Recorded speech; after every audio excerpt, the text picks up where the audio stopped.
While you were sleeping, authorities released a person who had been detained and questioned overnight.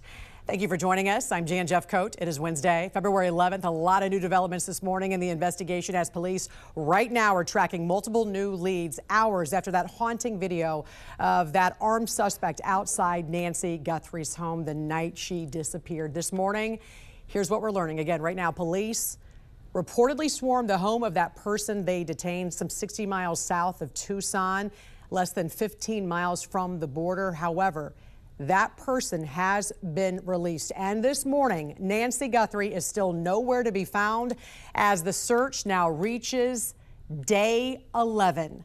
Let's get right to Mark Boyle at the live desk with this information. Really, Mark, coming in fast and furious by the minute. And again, still no sign of Nancy Guthrie. FBI and local authorities, they're, Jan, working through the night here, especially with this new video and images being released. A lot of new information developing in the past 12 hours and overnight while you were sleeping as the search for Nancy Guthrie now, as you mentioned, enters day 11. Investigators had detained that person of interest overnight. However, that person's been released. We'll get to that more in a moment here. This morning, things really kicked off yesterday afternoon when investigators released these haunting and chilling video images and pictures of the suspect here in this case. You can see them walk towards the camera, start messing with the doorbell camera right there, trying to block out their face. A short time later, the suspect turns around.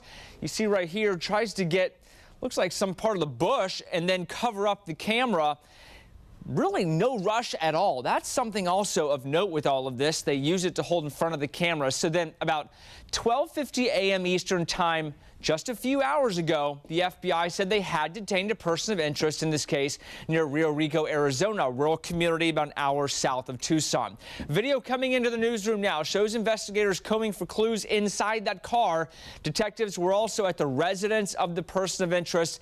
And then fast forward to 3 a.m., so just about 3 hours ago. Investigators say they released that person. So in the end, no suspect in custody. Nancy Guthrie remains unknown in terms of her whereabouts. We've also learned authorities have detective movement in the Bitcoin account tied to that ransom note with the Guthrie family that they received. But they're looking into details. Certainly a lot of unfolding information out of southern Arizona. News as it breaks this morning in this quickly moving case there this morning. Jan at the live desk. All right. Thank you so much, Mark. And this morning, there's questions why it took 10 days to release doorbell camera video from Nancy Guthrie's Nest camera system.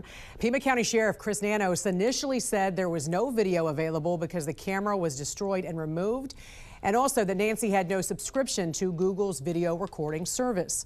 Well, that's where the feds are so crucial in an investigation like this. FBI Director Kash Patel said the Bureau worked closely with Google to recover that video, which was a very complicated process. It required essentially rebuilding the camera and a Sevi Tech operator to retrieve videos from a live stream sent to a server. Typically, new videos override previous ones, but because the armed suspect disconnected that camera, these were the last images sent to the server. It is a huge break and forensic tool for investigators, but also raises concerns why the Pima County Sheriff's Office did not bring in federal investigators during those first critical hours of the search. Fox News reporting law enforcement sources described a delay in local cooperation with federal investigators, with days going by before they let them into the fold. And finally tonight, Savannah Guthrie's Today Show family acknowledging on air how difficult it is to cover the story of her missing mother. Brian Stelter is out front. Folks, we are asking for your grace as we continue to do this. Sometimes it sounds corny and contrived when TV executives claim that morning TV teams are a family, but not these days. Not at the Today Show. You know what, Craig? We always talk about our show as a family. We are a family. Yes. I'm part of the family. I'm happy to be with you because we show up for each other. So yes. Former co-host Hoda Kotb back on the show on Monday, filling in for her friend Savannah Guthrie. Kotb also visited the show last Friday. This whole thing's breaking my heart, and I'm happy to be sitting here with you. I've been like wandering around going like, where do you go? Because we're in your family. We're here. Kotb read aloud messages from viewers. Our Today Show viewers really are family. One writing, I have not stopped thinking about this. And from another, my heart is breaking for sweet Savannah and her entire family. viewers can sense the affection on the set. And that connection is invaluable while covering a story that's unbearable. Savannah and Nancy have always shared an incredible bond, and over the years, she's become a second mom to me and to all of us. As one conservative media critic put it, no offense to other shows, but you can really tell that on the Today Show, they really do not just like each other, but love each other. Back in the 90s, NBC spent millions billing Today as a true family.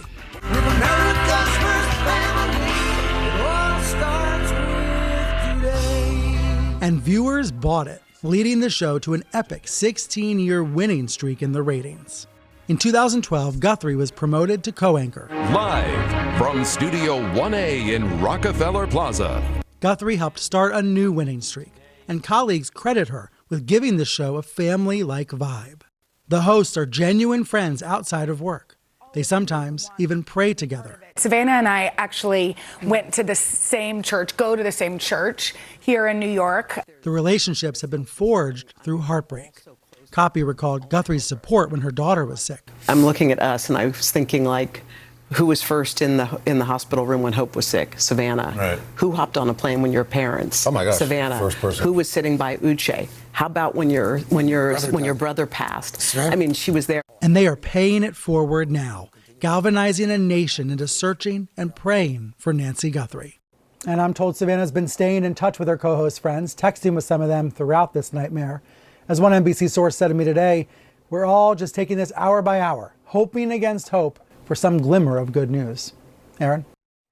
Brian, thank you very much. And law enforcement, you heard the FBI tonight, you heard Savannah tonight, asking anybody who has any information, no matter how far away from Tucson, anything, as Savannah said, please call the FBI, 1-800-CALL-FBI.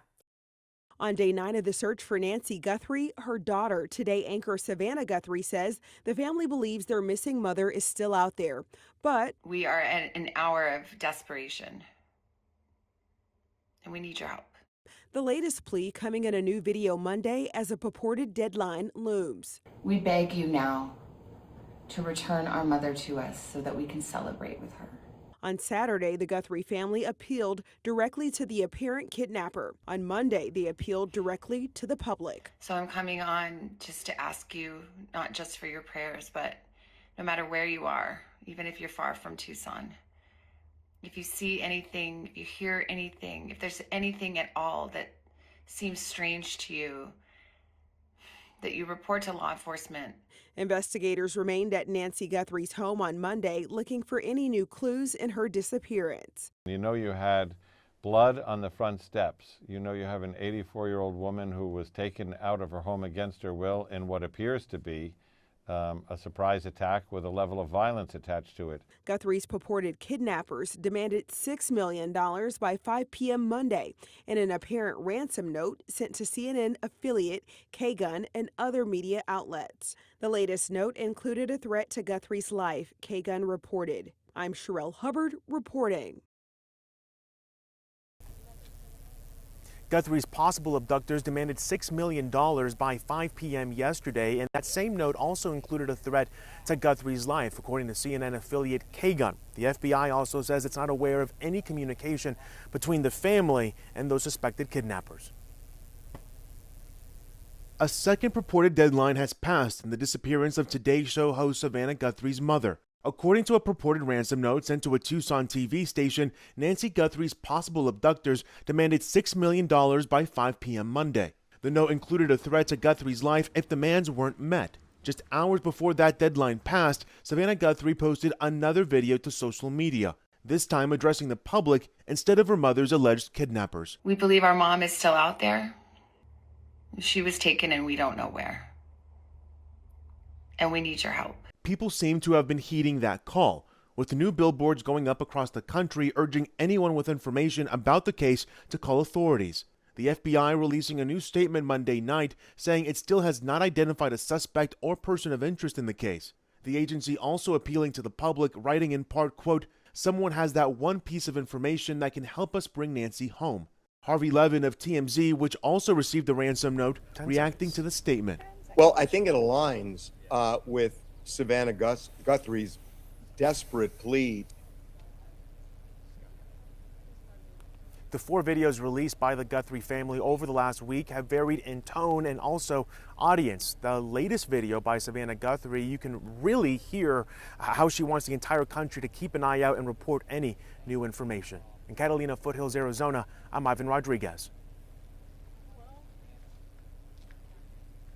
The FBI has just released an actual video, and we're looking at it now. Ed and Jake, are you able to see what he's doing? Yeah, we can hear you. We can hear you. So FBI Director Kash Patel just 2 minutes ago released new images. One of them is just another, 2 of them are images, still images of this assailant walking up to Nancy Guthrie's front door. But then the videos, one of them has him holding his glove over the Nest camera and then walking backward and getting a tool or a rock. No, it's not a tool. What is he getting? It looks like he goes back. He goes back out from the porch and grabs some shrubbery off the ground or grass he's grabbing or something. Shrubbery. Okay. And it looks like he was trying to cover the ring. Oh, he's trying camera. to block the Nest camera. Okay, so it looks I like see. He's trying to. And that's the second image, the second video, I should say, of him taking this shrubbery, these plants from the yard and trying to block the camera. And so at some point he gives up on that and then just decides to take the camera altogether. But while he was doing that, the camera was indeed recording, and because of the work the FBI and the Pima County Sheriff, working with the private sector, working presumably with the folks behind these Nest cameras, they were able to get this video. And we're almost 10 days into this missing persons case, but it is pretty impressive information that they were able to get.